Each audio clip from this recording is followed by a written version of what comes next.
लखनऊ से अहम जानकारी सामने आ रही है। यूपी में बनेंगे 100 स्थायी बाढ़ शरणालय। बाढ़ से प्रभावित होने वाले 18 जिलों में बनेंगे शरणालय। 622 करोड़ की लागत से सरकार कराएगी निर्माण। 3000 से अधिक लोगों को आश्रय देने की होगी व्यवस्था। अमरोहा, आजमगढ़, बाराबंकी, बिजनौर, बदायूं में शरणालय बनाए जाएंगे। फर्रुखाबाद, गोंडा, हरदोई, कन्नौज, कासगंज में बनेंगे शरणालय। लखीमपुर खीरी, कुशीनगर, मऊ, मेरठ में बनाए जाएंगे शरणालय।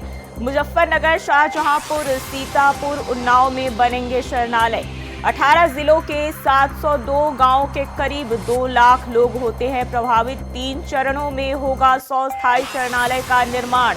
सबसे पहले अति संवेदनशील 10 जिलों में होगा निर्माण। दूसरे और तीसरे चरण में 45 स्थलों पर बनेंगे शरणालय। 3000 वर्ग मीटर क्षेत्र में 2 मंजिला बनेंगे शरणालय। तो लखनऊ से खबर सामने आ रही है, अलग अलग जगहों पर शरणालय का निर्माण किया जाएगा। 3 चरणों में इनका निर्माण होगा। यूपी में 100 स्थायी बाढ़ शरणालय बनाए जाएंगे।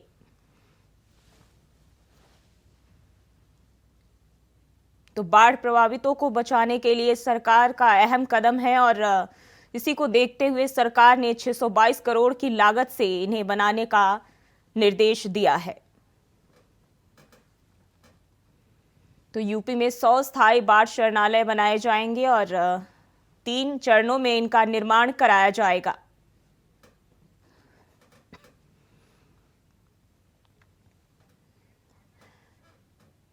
और इसी खबर पर ज्यादा जानकारी के साथ ब्यूरो चीफ प्रियम पाठक हमारे साथ जुड़ गए हैं। प्रियम, यूपी में 100 से ज्यादा स्थायी बाढ़ शरणालय बनाए जा रहे हैं, क्या कुछ जानकारी है?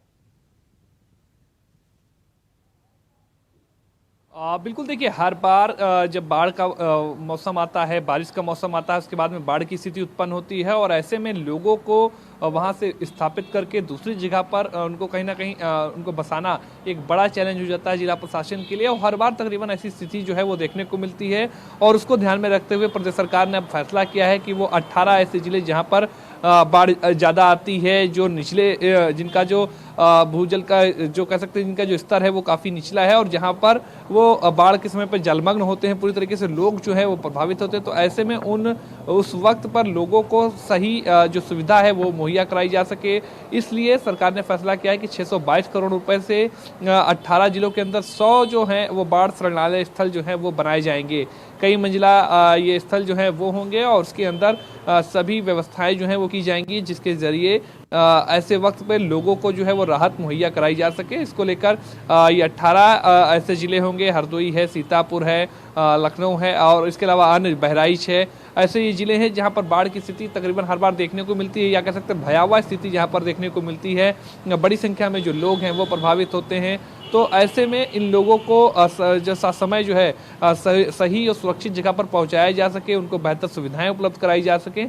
तो उसको लेकर सरकार ने एक बड़ा फैसला किया है कि अब सरकार इन 18 जिलों में 100 ऐसे शरणालय स्थल बनाएगी जिसमें जब बाढ़ आती है तो बाढ़ प्रभावितों को उसमें ठहराया जा सके, उनके रहने की व्यवस्था हो सके उसके अंदर और उनको किसी भी तरीके की समस्याएं ना हो।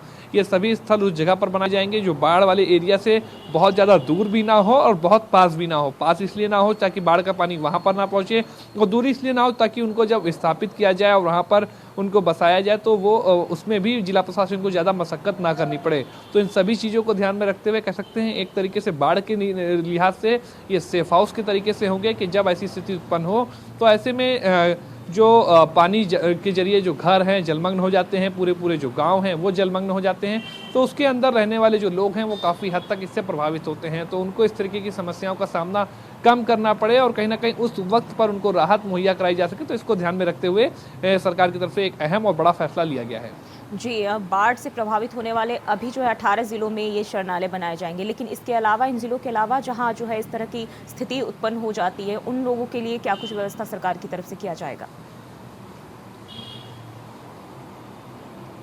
देखिए फिलहाल अभी ये वो 18 जिले चिन्हित किए गए हैं जहां पर बाढ़ की समस्या सबसे अधिक प्रदेश के अंदर देखने को मिलती है, जो जिनका कह सकते हैं जो स्तर है वो काफ़ी नीचे है और जिस वजह से बाढ़ सबसे पहले इन जिलों को प्रभावित करती है। इन जिलों में उस निचले इलाके में रहने वाली जो आबादी है उसको प्रभावित करती है, चाहे वो ग्रामीण क्षेत्र हो या शहरी क्षेत्र हो। तो उसको ध्यान में करते हुए फिलहाल अभी पहले चरण में इन 18 जिलों को चिन्हित किया गया है।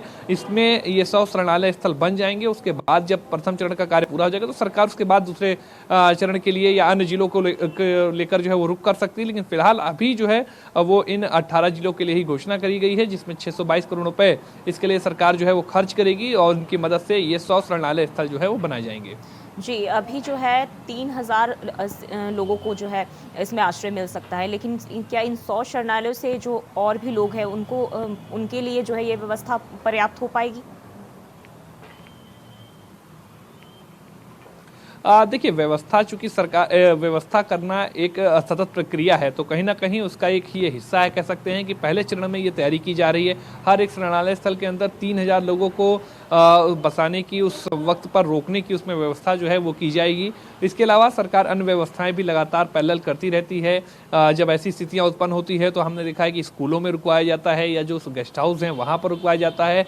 फौरी तौर पर जो व्यवस्थाएं हो सकती हैं वो प्रशासन की तरफ से की जाती हैं। तो कह सकते हैं कि इनकी मदद से उस वक्त में वो व्यवस्थाएं करने में आसानी होगी और 3000 की आबादी जो है वो तकरीबन अभी जो लक्ष्य रखा गया है कि हर एक शरणालय स्थल में 3000 लोगों के रोकने की व्यवस्था जो है वो उसमें की जाए, तो उस लिहाज से कह सकते हैं कि काफ़ी ये मददगार साबित होगा।